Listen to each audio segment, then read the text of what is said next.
만물유래는 역사문화 유래 콘텐츠 채널입니다. 좋아요 및 구독은 더욱 알찬 영상 제작에 큰 힘이 됩니다. 전설야담 백정 조카와 어사 어유령. 1720년 6월 숙종이 세상을 떠나고 장희빈 아들이 조선 제20대 왕으로 즉위했습니다. 경종은 이듬해 어유령, 조영세 권익관, 서종석, 이성영, 조문명을 삼남의 좌도와 우도로 나누어 보내 민심을 살피게 했습니다. 이 중 어유령과 관련된 일화입니다. 어유령은 호방한 성격에 해학에도 능한 인물이었는데 어사로 명을 받아 지방으로 내려가던 도중 우연히 이상한 소문을 들었습니다. 충청도 서산의 어느 양반집 대문에 큰 글씨로 어유령 어사 조카님 마을에 오시면 삼촌에게 꼭 들러주시오 라고 적혀 있다는 내용이었습니다. 어유령은 서산에 아는 삼촌이 없으니 해괴한 일이었습니다. 어사를 뒷배로 이용하는 사기꾼이로구나. 이렇게 생각한 어유령은 서둘러 서산으로 발걸음을 옮겼습니다. 어유령은 수소문하여 그 집을 찾아가서 유숙을 청했습니다. 대문에 어사 방문 요청 글이 붙은 그 집은 그 마을에서 가장 큰 집으로 짐작될 만큼 무척 컸습니다. 지나가는 나그네의 오만 하룻밤 신세질까 합니다. 방으로 안내된 어유령은 주인을 불러 술 한잔 마시자고 청했습니다. 주인과 인사 나눈 후 어유령이 지나가는 듯한 말로 물었습니다. 대문에 붙여놓은 글을 봤소만 무슨 일이 있기에 어사를 그렇게 찾으시는지요? 주인은 어사와 잘 아는 사이인데 얼굴을 본 지 오래되어 그렇다고 대답했습니다. 내가 그 어유령이오시다. 어유령은 자신이 바로 그 사람이라고 밝히면서 어찌 얼굴을 몰라보냐고 또 물었습니다. 깜짝 놀란 주인은 엎드려 절하면서 죽여달라고 사죄했습니다. 어유령이 크게 화를 내는 대신 이제 진짜 이유를 말해보라고 권하자 주인은 그간의 사연을 고백했습니다. 주인은 원래 경상도 진주에서 소, 돼지 잡는 백종으로 살던 박지수였습니다.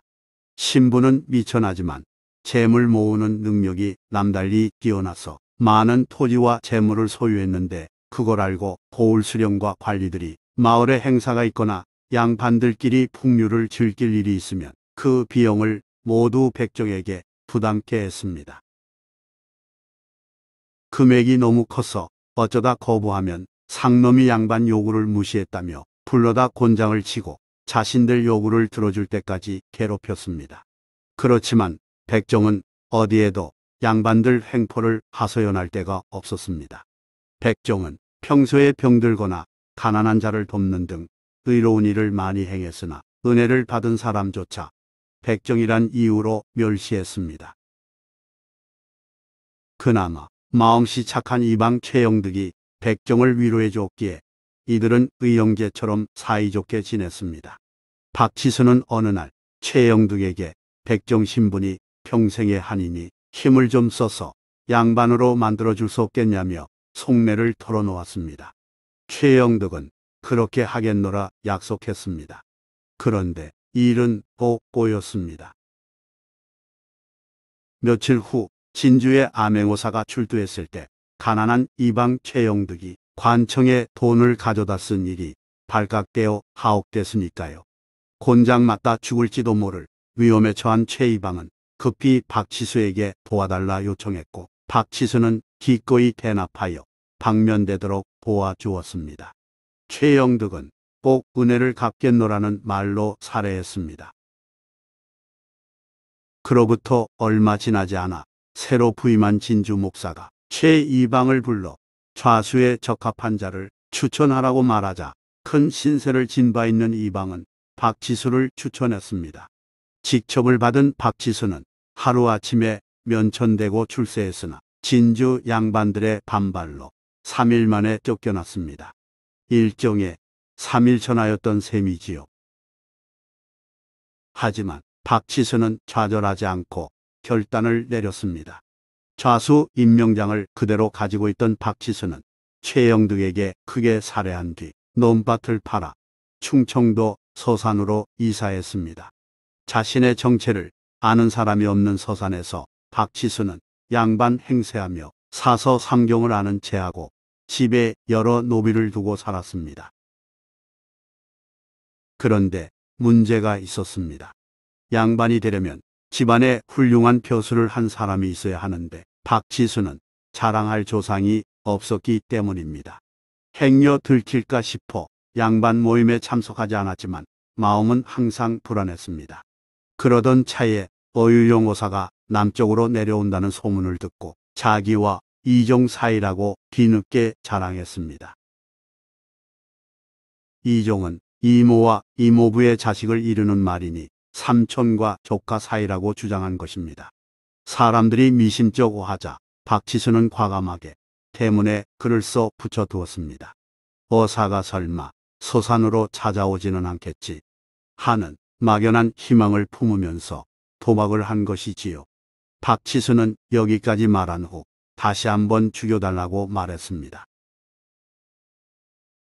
자처지종을 파악한 어유룡은 엄한 호통을 치지 않고 박치수의 귀에 뭔가를 조용히 말했습니다.